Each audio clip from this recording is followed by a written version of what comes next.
Assalamualaikum warahmatullahi wabarakatuh. Halo teman-teman, selamat datang di mini podcast kita. Yang di sini kita akan membahas tentang etika terhadap lingkungan. Tentunya di sini ada 4 narasumber yang sangat luar biasa. Ayo langsung saja kita simak video ini.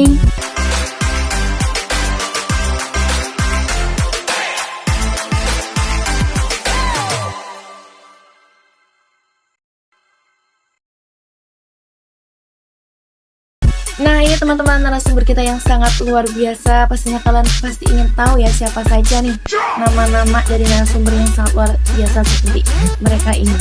Nah, langsung saja perkenalan terlebih dahulu. Halo teman-teman, perkenalkan nama saya Anin Divya Febrinasiti sebagai narasumber sumber daya alam di Indonesia.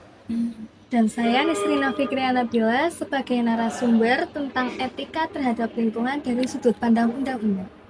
Dan saya Muhammad Miftahrian. Saya narasumber dari perspektif agama. Dan saya Ristiawan sebagai narasumber warga Kalongan asli. Nah, kalian sudah tahu kan siapa saja nih nama-nama narasumber yang kita bahas di sini. Nah, sebelum kita membahas tentang etika terhadap lingkungan, kita pastinya tahu terlebih dahulu nih apa saja nih sumber daya alam yang ada di Indonesia. Nah, kalian tahu nggak apa saja nih sumber daya alam yang ada di Indonesia? Jadi sumber daya alam di Indonesia ada sumber daya alam biotik. Pertama itu ada sektor pertanian dan perkebunan. Wilayah selatan, daratan tinggi seperti Petung Royono dan Paninggaran menghasilkan padi, sayur, buah-buahan, kopi, dan teh. Kemudian ada sektor perikanan. Wilayah utara, perbatasan langsung dengan Laut Jawa, Pekalongan, memiliki pelabuhan perikanan yang sangat besar, menghasilkan ikan laut, misal tongkol, kembung, dan teri, serta hasil tambak, bandeng, dan udang. Kemudian ada bahan baku batik. Tumbuhan seperti pohon secang, tom, dan kulit manggis banyak dimanfaatkan sebagai pewarna alami untuk industri batik Pekalongan. Kemudian yang kedua ada sumber daya alam non-hayati. Yang terutama ada air, memiliki banyak air sungai seperti Sungai Kupang yang digunakan untuk irigasi sawah dan kebutuhan industri tekstil. Yang kedua ada tanah galian, potensi pasir dan batu di daerah sungai dan perbukitan yang digunakan untuk bahan bangunan. Oh, jadi kayak sumber daya di Indonesia itu sangat kaya sekali ya? Iya. Tentunya kayak yang disebutkan tadi mungkin daerah Pekalongan yang dimana sumber dayanya itu terbesar di daerah perairan yang dimana itu adalah pelabuhan yang sangat besar. Jadi kayak kita tuh sumber daya alamnya itu lebih ke ikan dan perekonomian lainnya seperti itu. Nah, sebelum masuki selanjutnya, kita simak dulu nih video di sini yang akan kita tanyakan.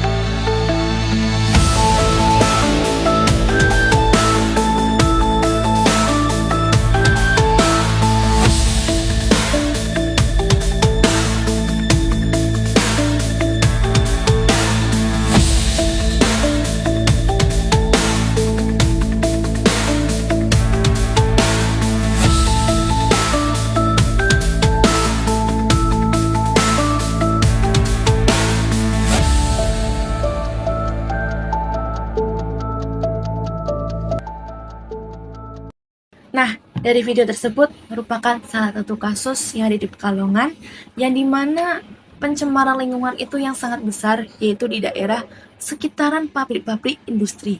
Nah, di sini kita udah mendatangkan salah satu narasumber dari asli lokal Pekalongan yang akan membahas kasus masalah tersebut. Silakan. Oke, baik.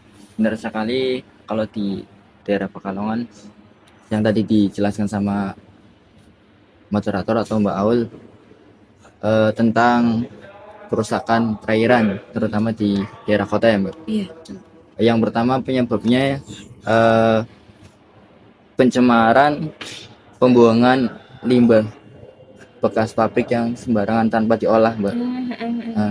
Dan situ kan banyak usaha-usaha tekstil atau batik yang membuang hasil dari limbah itu secara sembarangan Mbak, tidak mengalir diolah dengan baik. Nah, salah satunya kayak gitu Mbak. Oh, jadi kayak seolah-olah tuh kayak perusahaan itu membuangnya itu secara semena-mena seperti itu ya, Nah, tanpa diolah terlebih dahulu. Nah, dari hal tersebut itu ada dampaknya nggak? oh ada Mbak, malah tampaknya banyak. Yang pertama dari eh, lingkungan sungai itu sendiri. Jadi yang seharusnya sungai itu menjadi ekosistem dari ikan atau hewan-hewan lain yang ada di sungai itu. Malah sekarang banyak ikan yang mati atau hewan-hewan lain yang ada di sungai itu mati karena ya tadi Zat-zat kimia zat-zat seperti kimia yang terkandung pada air limbah. air limbah yang mengalir pada sungai itu, Mbak. Hmm. Nah, kalau dari warga Pekalongan ini sendiri itu ada solusinya nggak? Ataupun dari pabrik perusahaannya itu ada solusinya nggak seperti itu? Kalau solusi dari warga Pekalongannya sendiri ya, Mbak, mengharap kepada pemerintah supaya membuat peraturan kepada setiap pabrik untuk membuat APL atau tempat pengolahan limbah sebelum dibuang ke sungai gitu, Mbak. Oh, berarti kayak semisal ada air limbah itu kita diolah agar menjadi air yang bersih baru dibuang seperti itu ya? Nah, betul sekali. Harus melalui pengolahan terlebih dahulu sebelum kita membuang langsung ke sungai. Jadi untuk meminimalisir terjadinya atau penyebab tercemarnya sungai tersebut, Mbak. Oh iya berarti kalau untuk saat ini itu pabrik-pabrik itu masih semena-mena ya, jadi pemerintah juga belum turun langsung ya? Betul, bukan belum turun langsung, Mbak. Cuman kurang apa ya? Ibaratnya kurang gas gitu kepada pengusaha-pengusaha batik terutama ya, Mbak. Tekstil untuk memberikan peraturan supaya limbah-limbah dari pembuangan tekstil itu diolah dengan baik gitu, Mbak. Dari pabrik juga banyak yang seenaknya saja membuang ke sungai atau ke aliran-aliran tanpa tanggung jawab yang penuh gitu atau yang sadar. Oh, jadi pemerintah itu udah turun, udah membuat IPL, cuman karena pabrik itu karena sangat banyak dan juga di Pekalongan juga ada Betul. beberapa pabrik, tapi itu kayak limbahnya itu overload ya jadinya ya. Ya, benar, Mbak. Jadi untuk mengolahnya itu susah ya seperti itu. Betul. Kadang ada beberapa pabrik yang patuh, ada beberapa pabrik yang kadang main Semena-mena. semena-mena gitu, Mbak. Seperti itu. Nah, berarti kayak sangat krisis sekali ya untuk perairan di Indonesia ya. Betul, terutama di daerah Pekalongan, Mbak. Apalagi krisis air bersih, Mbak. Sangat susah sekarang, Mbak, di daerah Pekalongan. Terutama di daerah kota itu, Mbak. Kalau untuk air seperti itu, kalau misal banjir nih, banjir tuh nanti apa yang akan terjadi untuk masyarakat? Oh, kalau gitu sering sekali, Mbak. Apa namanya itu rob gitu, Mbak. Apa? Itu mungkin kayak gatal-gatal gitu ya, karena kan udah Iya. tercampur dengan Bahan zat-zat kimia yang dari tadi yang dari apa? Dari zat-zat hasil pengolahan dari batik itu, Mbak, atau dari kain atau pewarna kimia itu. Jadi kadang kan banjir tuh, Mbak, meluap ke warga-warga. Nah, bisa terjadi katal-katal kadang, Mbak. Ya, seperti itu. Berarti kayak di Pekalongan itu di sini tuh masih sangat krisis teman-teman. Yang dimana perairan Indonesia, perairan yang di Pekalongan itu masih tercemar dari limbah-limbah industri Pekalongan. Nah, di sini kita akan membahas nih bagaimana etikanya kita terhadap lingkungan menurut UUD terlebih dahulu. Baik nih teman-teman, yang dimana etika terhadap lingkungan itu terdapat etika secara agama dan juga secara negara nih, secara hukum. Dan di sini akan dijelaskan kepada Mbak Nisrina bagaimana untuk etikanya kita terhadap lingkungan. Jadi di sini etika terhadap lingkungan menurut undang-undang itu tertera dalam Undang-Undang Dasar tahun 45 pasal 33 dan Undang-Undang Nomor 32 tahun 2009 yang mana menegaskan bahwa alam memiliki hak untuk dilestarikan, sedangkan manusia itu hanya berperan sebagai pengelola yang boleh memanfaatkan sumber daya secara bijak tanpa merusak secara berlebihan. Jika terjadi kerusakan, maka asas pencemar membayar akan berlaku sehingga pihak yang merusak wajib memulihkan lingkungan dan menanggung kerugiannya sesuai dengan sanksi hukum. Jadi perlu disadari bahwa setiap orang itu wajib peduli dan melaporkan pelanggaran tersebut kepada pihak yang berwajib. Jadi semisal kayak gitu tuh pemerintah harus langsung turun ya, yang dimana warga lokalnya itu harus lapor ya, dan juga memberikan bukti-buktinya kalau semisal pabrik ini tuh sudah mencemari lingkungan yang ada di sekitar seperti itu ya. Oke, oke, oke. Nah, teman-teman, itu dari etika terhadap lingkungan dari menurut hukum negara nih. Selanjutnya kita akan membahas tentang etika terhadap lingkungan menurut agama nih teman-teman. Langsung saja ke narasumber kita.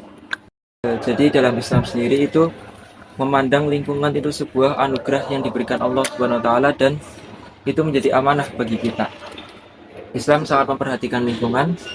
Bahkan Nabi itu pernah mengatakan bahwa apabila terjadi kiamat sedangkan di antara salah satu daripada kalian itu memegang benih, jika kalian mampu menanamnya maka tanamlah.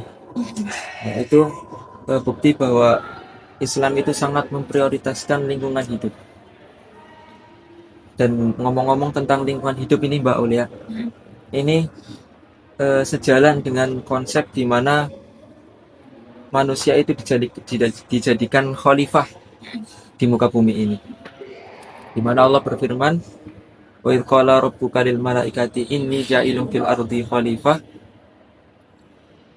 Sungguh telah aku jadikan manusia itu sebagai khalifah atau wakil daripada Allah untuk mengelola bumi ini.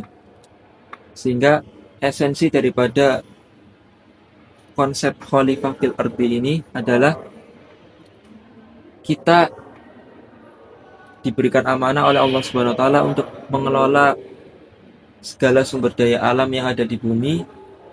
Bukan berarti kita mendominasi ataupun mengeksploitasinya tanpa batas, akan tetapi kita boleh menggunakannya dengan cara-cara yang baik dan seperlunya saja serta dengan keseimbangan. Jadi kita boleh mengambil manfaatnya, di sisi lain kita juga wajib untuk merawatnya. Seperti itu ya Mas Dian ya. Jadi yang dimana kita sebagai umat Islam, umat Nabi Muhammad SAW, tentunya kita juga harus menjaga lingkungan Ya. dan menjaganya ya, karena kita juga udah diamanahi dari Allah untuk menjaganya seperti itu ya. Oke teman-teman, di sini kita sudah membahas bagaimana tentang etika terhadap lingkungan dan juga bagaimana caranya kita untuk merawatnya ya teman-teman ya. Di sini bisa dibilang etika adalah sebuah norma ataupun prinsip moral yang menjadi pedoman bagi individu atau kelompok dalam bertindak serta mengambil keputusan. Kalau etika terhadap lingkungan yang dimana kita sebagai manusia itu bagaimana caranya itu beretika ataupun menjaganya sepenuh hati terhadap lingkungan. Jadi kita tuh tidak kita tuh sebagai manusia itu diberikan amanah dari Allah Subhanahu wa taala untuk merawat lingkungan tersebut, yang dimana lingkungan itu adalah anugerah dari Allah kepada kita, dan jika ingin lingkungan itu support kepada kita juga harus support teman-teman. Kita tidak boleh merusaknya, kita juga tidak boleh melakukan semena-mena terhadap lingkungan, yang dimana bumi rusak itu karena kelakuan manusia teman-teman, bukan karena alamnya sendiri, seperti itu. Karena podcast sudah selesai, kita tutup saja. Terima kasih. Wassalamualaikum warahmatullahi wabarakatuh.